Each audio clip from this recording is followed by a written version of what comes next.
Hi, this is Matt Giannoni. Got a stack here to go through. Some of these I'm going to be kind of quick with. Some of them I'll go in a little bit more in depth. So let's get started. Moonshine number 2. Brian Azzarello's Prohibition, New York City gangsters mixed in with the werewolves. Now, overall, this was actually a really good story. I thought the art was really good. And basically what it's doing is it's laying down a little bit more of a foundation as to like what the mob is up against, and there's kind of like a split faction within the Moonshine family, so to speak. Overall, this was again a great story. I don't want to give away too much because if I start diving into the story, it really gives away a lot, and I'd rather just have you just buy the book. It's really worth it. If you are dropping a bunch of Marvel books because of their all new, all different line, pick this one up. You'll be happy. All right, Harbinger Renegades number 1.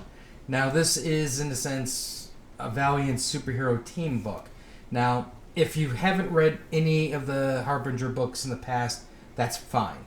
This issue here in the very first page goes over everything. It says, here's basically what happened before. And then it even goes into who the different people are. So this way you're not... If you just take a couple minutes, you're completely caught up.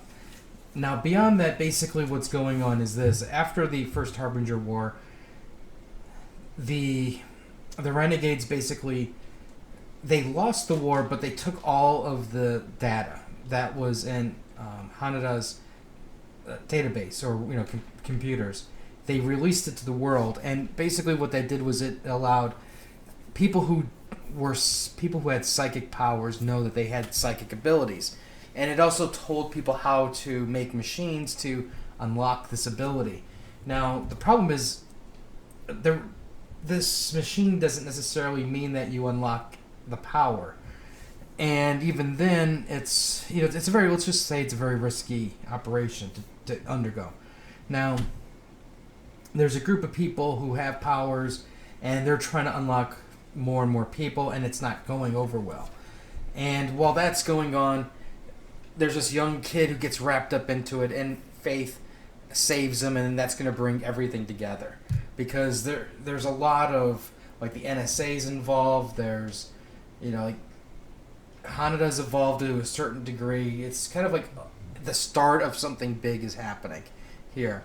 And this leads into this coupon, where if you buy the first 4 issues, 1 of 4, you mail this in, and then what they'll do is they'll send you a free, just pay for postage, which I think is like $10, 0 issue of Harbinger Wars 2. So it's a great incentive for people to buy it, to buy their comics.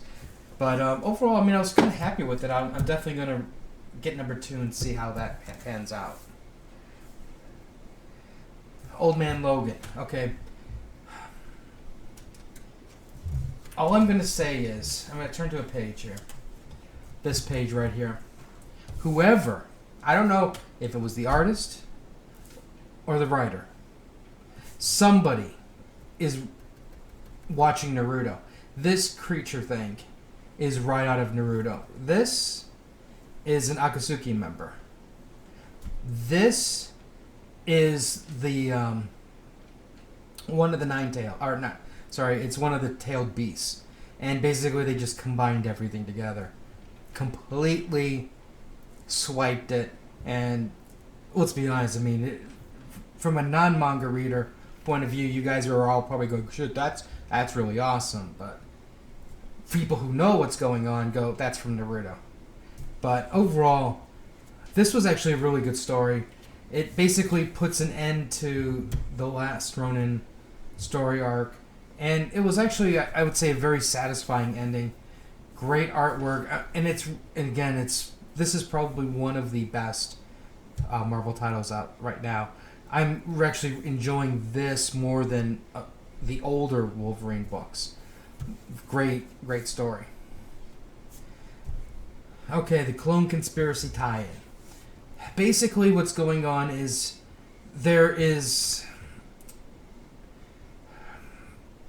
for lack of a better term, there's kind of like a zombie plague, so to speak. This guy right here, I think his name is Karen. Excuse me. And Carry On, I think. And he basically, his touch is basically death. And something is starting to happen on these different, multiverse worlds where people are getting this disease, and it's basically, like I said, it's almost pretty much zombie apocalypse for the most part. And Kane, basically, the Scarlet Spider, he has this disease, and he's trying to save everybody by finding the cure. He teams up with Spider-Gwen, and the story unravels from there. Overall, I mean, it's a decent read, but again, this is just, I guess you could say, back filler for the Dead No More, because this definitely ties into Dead No More. So it's basically Dead No More is running this track, and this storyline is running right next to it. And if they're eventually, and that the last the Dead No More storyline, issue number 2, this here catches up to it. So I mean, it was a good read to find out like what's going on, so to speak. But it's not what I would consider like the best that Marvel had to offer. Now, Suicide Squad number 6. This was actually kind of amusing. Ever since they brought in Zod into their little lab thing, there's this, I'll just call it a force that's basically causing people to go nuts, and they're getting really violent, and it's causing changes in people, and I don't want to go too much into it again, because there's a lot of little things that would make sense if I said this is why it's good, but at the same time, if I say everything, then it ruins everything.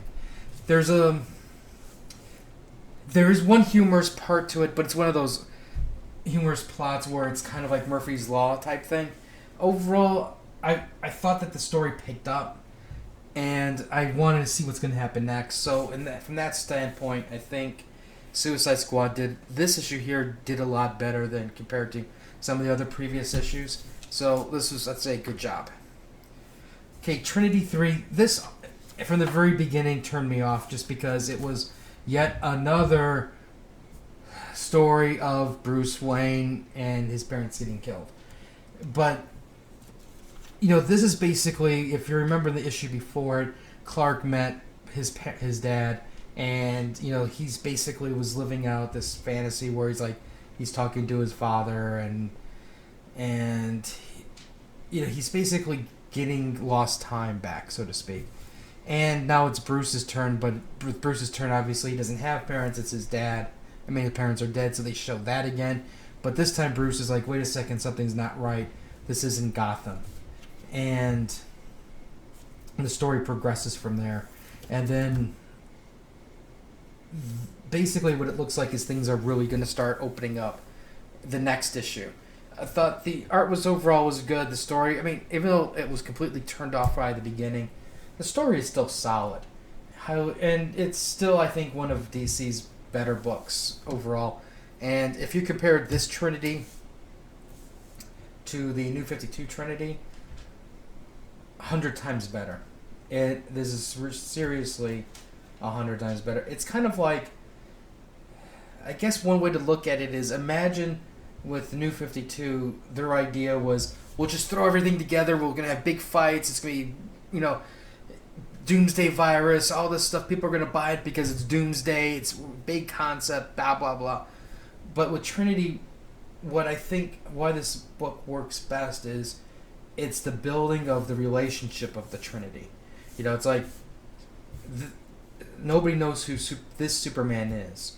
So it's Bruce and Wonder Woman, they're learning who Superman is, and Superman who's learning Batman and Wonder Woman. So again, great.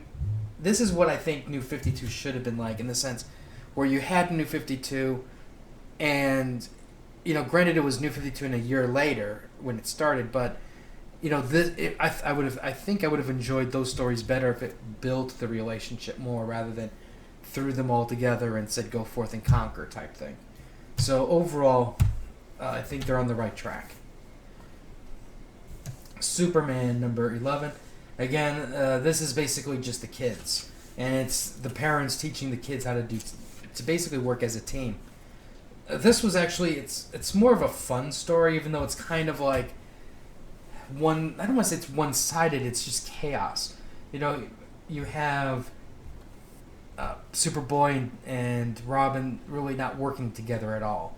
Mostly it's because of Damian. Damian just doesn't want to deal with Superboy. But when it matters the most is when they actually work together.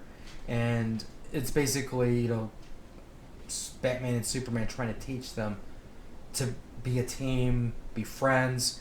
Because I'm sure it's, I guess one way you can look at it is it's got to be lonely for these two characters because, who do they have that's their age, that they can go to? And they got to learn how to work together type thing. So overall, this was more of a fun issue. Again, I can't say this enough that this is probably the best Superman that I've read in a long time. Batman number 11. I'll say this. The art was good. There's some twists and turns along the way. Some unexpected things happened. Overall, not too bad. Batman still trying to get Psycho Pirate. And with Catwoman and the Ventriloquist. And things happen. So I really want to see what's going to happen in the next issue. This is the transition to get to where things are going to happen type thing. So I think overall, good episode. Not good episode, good issue. Justice League 9. Okay, this is one of those things where I just go, why did I buy this book? Why? And then I read the ending, and again, I'm just like, do I miss the Avengers that much that I'm willing to force myself to read this just stupid story?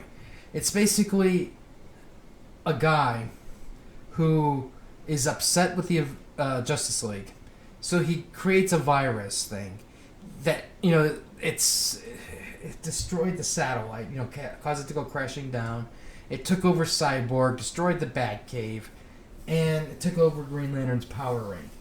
And I'm just like, oh my god, why am I reading this? To me, this seemed like something that you would see on TV rather than a comic.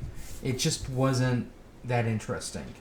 It's they've done stories like this where it's just one person taking down the Justice League, and those were a lot more interesting. I think there was one with the guy Prometheus. I think his name was Prometheus. That was cool because he learned all the all the heroes, their weaknesses, and he was taking them down one at a time. That was more interesting than a guy at home with kids with levels of virus. The last page you can say might be worth it just to see that part of it, but it's not worth the price of the comic. It's just more like Google last page Justice League issue 9 and then okay, that's it. Overall, not happy. I really should drop that book. God damn it, I really should drop that book. Doctor Strange 14. Great story. Basically, Santana is explaining that there's multiple levels of hell. And she runs one level. The problem is there's only so many dead pop stars, there's only so many dead authors you can throw in here. And what's going on is there's competition. Because hell is overflowing. Would you rather go to the angels, hold hands and sing Kumbaya, or party like a rock star in hell? And more people are willing to sign up with Party Like a Rock Star and go to hell. Well, the gist of the story is she basically gets Doctor Strange, and she's booked him as an attraction to her hotel resort. And this whole issue is basically her trying to get Doctor Strange prepared for this future job for him. And overall, this is a great. I thought it was really fun. It's basically a 2-issue story, and then the end of this leads to the next story arc. So overall, great job. I really enjoyed it. The art was great. There's a lot of really quirky stuff with the food, and the art really it just enhances all of that. There's a lot of craziness in general in this issue, and I say overall great job, especially with the art and the story. I mean, great art, great writing, fantastic, best Doctor Strange in years. Anyways, that's some reviews for you today. Let me know what you guys liked, what you didn't like to read, and we'll have some more stuff later. And until next time.